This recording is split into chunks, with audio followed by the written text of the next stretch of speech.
Happening right now on Midday, a Buffalo police officer is now charged with murder, accused of shooting and killing his wife.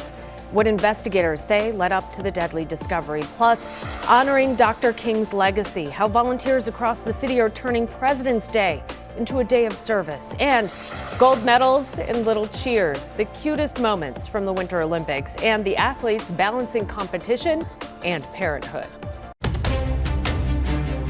Live from 2 on your side, this is Channel 2 News Midday. And we start this Monday midday with a first look at your forecast here at 11 o'clock. Here's a live look outside over a kind of dreary Buffalo, but hey, at least it's not super freezing out like it was last week. 30 degrees right now at this hour. We're also looking at a calmer week of weather. Storm Team 2 meteorologist Jennifer Stanonis is up on our rooftop in downtown Buffalo with a look at your forecast. Good morning, Jen. Hey, good morning. At least to start the week off, it is calmer, and at least we can keep all that Arctic gear that we put away over the weekend away. We're going to have temperatures continue to be at least around average and above for many days. We are going to look at a more active weather pattern, though, mid to later in the week. Right now, though, we have some clouds, a little bit of areas of fog. We'll deal with that again tonight. Temperatures right now, we're in those 30s and above average, and we'll even reach near 40 degrees for today. Mainly dry, just cloudy. We'll have a few rain showers moving through as we head into later evening and into the overnight. Then we're dry once again for your Tuesday, and then we'll watch a system for Wednesday and again on Friday. Look at these temperatures, though. We're going to be basically in the low 40s for pretty much the rest of the week. So I'll have more details in that full forecast as we track a couple precipitation systems that's coming up. Back to you, Kelly. All right, sounds good. Thank you, Jen. It is 11:02 now, and developing today in the town of Sanborn, a Buffalo police officer is accused of shooting and killing his wife. 53-year-old Lance Woods was arraigned on second-degree murder charges in connection with the death of 35-year-old Alexis Skachelis. Now, this all unfolded Saturday evening on Buffalo Street in Sanborn. Lewiston police say they were responding to a request for a welfare check when they found Skachelis's body inside that home. Officers say she was shot and killed. Police Chief Michael Slida says this was not the first time officers went to this home. 2 on your side's Nate Mills has more details this morning. The New York Attorney General's office announced its Office of Special Investigations will look into Lance Woods' alleged murder of Alexis Skachelis. Officials say the OSI assesses every incident reported to it where a police officer or peace officer may have caused the death of a person. If OSI's assessment indicates an officer caused the death, there will be a full investigation. Our next steps would be canvassing the neighborhood, working with the Attorney General's office to develop more evidence and leads and continue to build a case. Mayor Sean Ryan also reacted to the arrest early Sunday afternoon when it was confirmed the suspect was a Buffalo Police Department officer and school resource officer. Yeah, it's a tragedy last night. My heart goes out to the family, to the children who were on site during that incident. The chief says for an area with minimal crime activity, Lewiston Police is calling on the town to help aid in the investigation. Residents in the area, if there's anything that they noticed in the last 48 hours, in that Sanborn area that they feel may be relevant to the case, I would certainly encourage them to call our office. And that was Nate Mills reporting. Investigators also say Woods lived at the home with the victim and their 2 young children. Police say the children are safe and with relatives right now. Woods is being held at the Niagara County Jail. 11:04, more developing news this morning. Mall management is responding to a stabbing at the Walden Galleria Friday night. Mall officials say everyone involved knew each other and that it was an isolated incident. Cheektowaga police say it started with a fight between several women.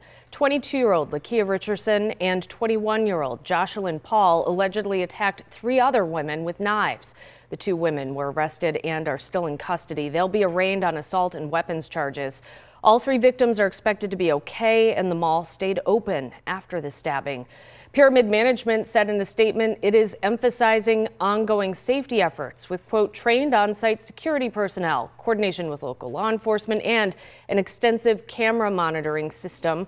We are fully cooperating with the Cheektowaga Police Department as their investigation continues, end quote. And Cheektowaga Police also addressed mall security in a brief statement, saying they, quote, continue to have a close partnership with mall staff and endeavor to maintain safety for all mall goers.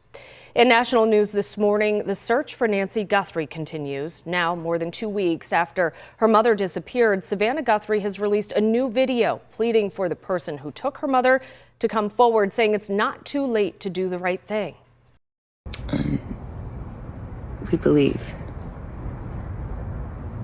And we believe in the essential goodness of every human being. And it's never too late.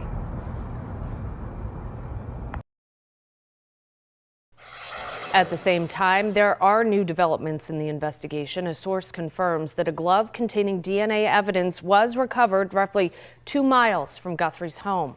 It appears consistent with a glove worn by the person seen in the doorbell camera video on the morning the 84-year-old disappeared. The person familiar with the matter says the DNA profile of the glove matches an unknown male. And over the weekend, people marched outside the Batavia Detention Center for what they called a community vigil and protest. Organizers say they came together yesterday to protest against the violence of ICE, Customs and Border Protection, and other federal agencies, and honor people who have lost their lives. And the way that things are being done is not the way it's been done historically. And while people have always died in customs, not at this level and not at this speed. And certainly not U.S. citizens have not been detained at the level that they have been. That's all problematic. There was also 39 minutes of silence. Organizers say this was for each life lost in ICE and CBP custody over the last year. We have reached out to the Department of Homeland Security for comment, and we have not heard back yet.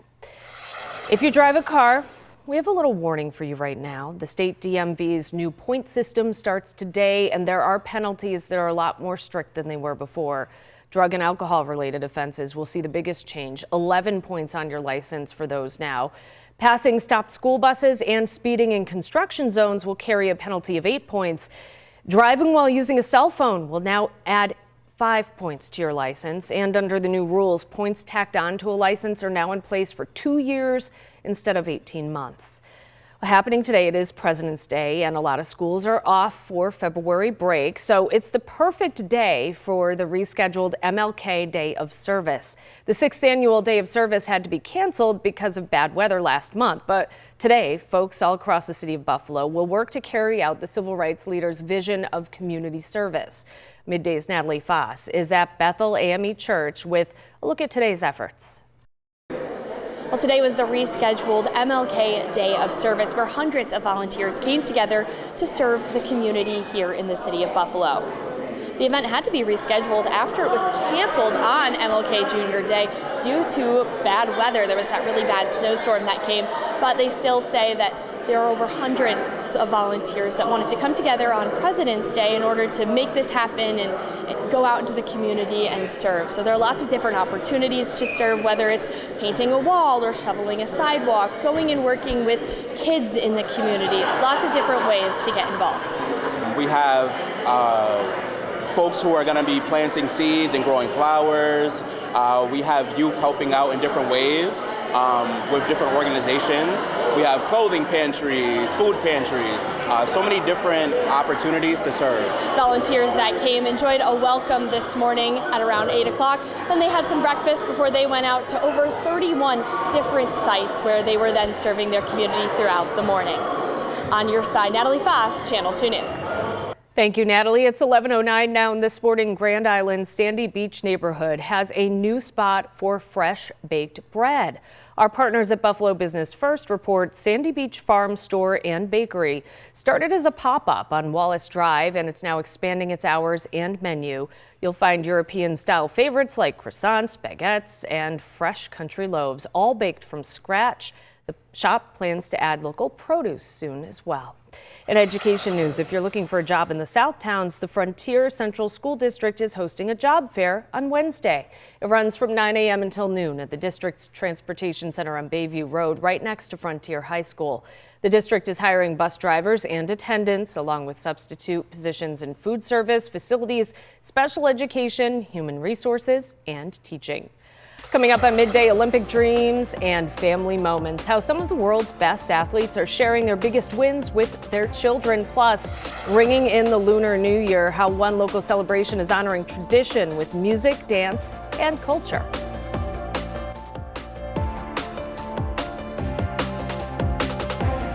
We're back now on Midday, and the Winter Olympics are where dreams come true for some of the world's best athletes. And for some, those moments are even more special when they can share them with their children. We're taking a look at some of the cutest moments of the Games so far and what it takes to balance both being an Olympian and a parent. NBC's Kaylee Hartung joins us with more this morning. As many Olympians are living out their biggest dreams on a world stage, some smaller stars are now grabbing the spotlight. Now going for the gold. As the first ever men's dual moguls medalist took the podium, their kids stole the show. Dubbed the Dad Podium, the group hailing from Canada, Japan, and Australia, now with 10 Olympic medals among them, drew motivation from the opportunity to share this priceless celebration. It's very surreal. We wanted to do it at the Games and we've done it. Just the latest moment of kids tagging along and joining in the Winter Games fun. The son of two Swiss curlers, capturing hearts when he grabbed his mom's curling broom, decked out in team gear. While Italy's Francesca Lollobrigida celebrated her record gold medal win with her 2-year-old son. I mean, you don't have to choose between mama and being a family. And this now viral moment as the toddler interrupts his mom during her post-race press conference. And that was certainly clear on the slopes, where Mexican champ Sarah Scheffler was joined by her 18-year-old son in his Olympic debut. I'm so grateful I get to share this moment with her. For Team USA, it's been family love all the way, including in the hockey arena, where Kendall Coyne-Schofield's son Drew has been cheering in the stands. Oh, look who got the puck! Endearing himself to fans as he picked up a puck after it flew into the crowd during his mom's matchup against Canada. USA! As Team USA goes for gold in women's monobob today. These days, her favorite title is an Olympic gold medalist. It's mom. Kaylee Humphries is looking to defend her title, now as a first-time mom after going through IVF in the off-season. Having my son, having that side of my goals and dreams complete, being able to be a mom just gives me this whole other superpower. And bobsled superstar Elena Myers-Taylor shares the titles of 5-time Olympic medalist and mom of 2 boys, Nico and Noah. I represent more than just myself now. I represent my kids, but also I represent a lot of moms back home. Well, next here at Midday, we are celebrating the Lunar New Year, how one local community is ringing in the year of the horse with music, dance, and tradition.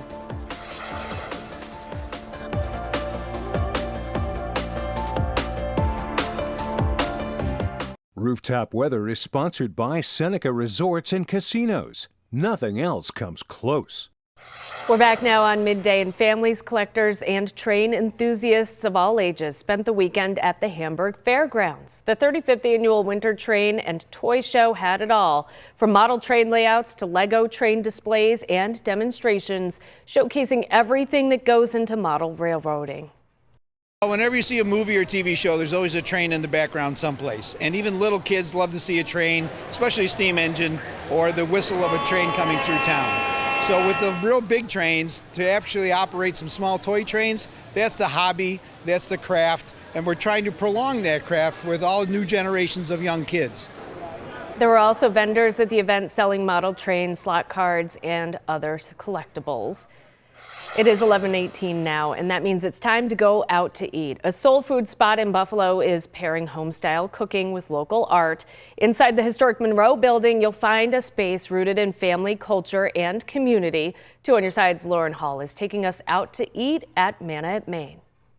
Manna at Maine opened in the historic Monroe Building in May of 2025, bringing new life and a whole lot of flavor to the corner of Maine and Lafayette. Manna came from abundance of food. Our families, Chef Holt's family and myself, we come from big families that always had food. We were always taught how to cook, being guys in the kitchen with our moms, and we said, manna. Their partnership first took shape 6 years ago when chefs Reginald Ingram, Dale Holt, and Tina Holt teamed up at the Northland Training Center. I went there on my own thinking I might want to take a try and run in a restaurant. One of the presidents of the board said, you might want to partner with somebody. So Dale and myself looked at each other in the room and said, let's talk. And we've been running together ever since 2019. And Reggie and I have been knowing each other for many, many years. But working together at Manna was a blessing for both of us as well as my wife. These days, the kitchen rarely slows down. Manna serves a wide mix of staples and specials for breakfast, lunch, and dinner. The menu consists of casual dining, such as our shrimp and grits in the morning, fish and grits. We have a famous chicken and waffle, fish fry, fish and grit is a specialty every day. Every week is really Black History Month for us. What we're doing today is recognizing oxtails, barbecue ribs, and smothered liver. It's just giving the diversity of foods that you don't get every day in local restaurants. Everybody says soul food restaurant. We're a restaurant food for the soul. Our corridor here. And the soul of Manna doesn't stop at the plate. The restaurant doubles as a gallery, giving local artists a place to showcase and sell their work. So when you walk into Manna, you feel the warmth of the atmosphere. You see the beautiful artwork. And that's a platform that we've been blessed to have. A platform to showcase phenomenal art, phenomenal food, and phenomenal atmosphere. From family roots to community walls, Manna at Maine is serving more than meals. It's serving connection. We're open Tuesday through Saturday. If you haven't been here, you need to come by and check us out. Find Manna at Maine at 1786 Main Street in Buffalo. On your side. That was Lauren Hall reporting. 11:20 now, and time to get a check on your forecast. A quiet start to the week, at least, Jen. And I feel like we need that after all the mess we've dealt with so far this winter. I know, yes, very nice start to the week. We are going to also keep the warmth around for the most part. I mean, right through the rest of the week. We'll watch some rain systems as we head into mid to later on in the week. But right now, we have just some clouds out there. Temperatures are in the 30s. We are above average for, the rest of the week. High temperatures near 40 for those highs. Mainly dry. We'll have a few rain showers briefly moving in later evening and into early tomorrow morning. Otherwise, a mainly dry Tuesday for you, just those clouds in place. Then we'll track this system, mainly rain out of this on Wednesday. Maybe a little wintry mix for our northern zone is all north of Buffalo. But look at these high temperatures. We'll continue to be in the low 40s every day this week, it looks like, and then back to the 30s for the weekend. So tonight we have a few of those rain showers briefly moving through, mainly later evening, some areas of fog, and into early tomorrow morning. Otherwise, just cloudy conditions for the most part. And for your Tuesday, we'll have high temperatures, low 40s. A few rain showers moving through late Tuesday night, rain for Wednesday. Those high temperatures will continue to be in those low 40s for pretty much the extended forecast for the entire week. And we're going to be watching a couple systems. So Wednesday, rain, and we'll see just how much rain we get out of that system. Maybe that little wintry mix mainly for our northern zone. Dry Thursday, another round of rain with another system on Friday. We do cool things off enough to support some snow showers over the weekend with highs back to the 30s, but we're still going to be at least at or above average for the next many, many days. So overall quiet conditions. We'll just be watching really the rain for Wednesday and Friday, and also how that plays into potential ice jam situation in terms of issues there. But right now it is a very low risk, but we'll continue to monitor conditions. Kelly. All right. Thank you, Jen. There's more to come on Midday, but first, here's a look at what's coming up today. First at 4 with Lauren Hall. Hi, Lauren. Hi, Kelly. We're both in our green. Valentine's Day is over. We're moving on to St. Patrick's Day. But speaking of Valentine's Day, it is still season of love at the Buffalo Zoo. Luna and Sakari, the polar bears, they've been reunited on exhibit because it's their breeding season. Coming up, we're going to hear why the zoo is hopeful that this could be the year they become parents to a polar bear cub or cubs, and also why it's a great week to visit with Polar Bear Days admission deals going until Friday. That story more coming up today, first at 4. Also, don't forget to join us for Most Buffalo on WGRZ Plus at 2:30. You can also catch the show anytime on demand. Download on your TV, watch for free. Midday's back right after this.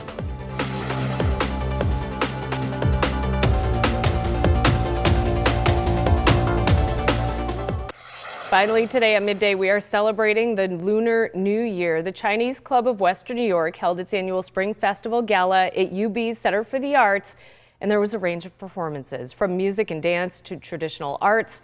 It's all to ring in the Year of the Horse. The strengths, we wish the people, everyone in the Western New York, be successful in your endeavor, in your efforts. We wish you and your family be happy and with hope. The official Lunar New Year is celebrated tomorrow, February 17th. And that and green, we're getting that much closer to the start of spring. March 1st is almost here. Meteorologically, we're first in day of spring mode already. I know, it felt like it over the weekend. We got our fire pit out in the backyard. Nice. I mean, still some snow on the ground, but it's going in the right direction. Yeah, it is. Much better this week. Yeah. We'll see you in about a half hour right here on WGRZ Plus for Channel 2 News at noon for all the headlines you might have missed. We'll see you then.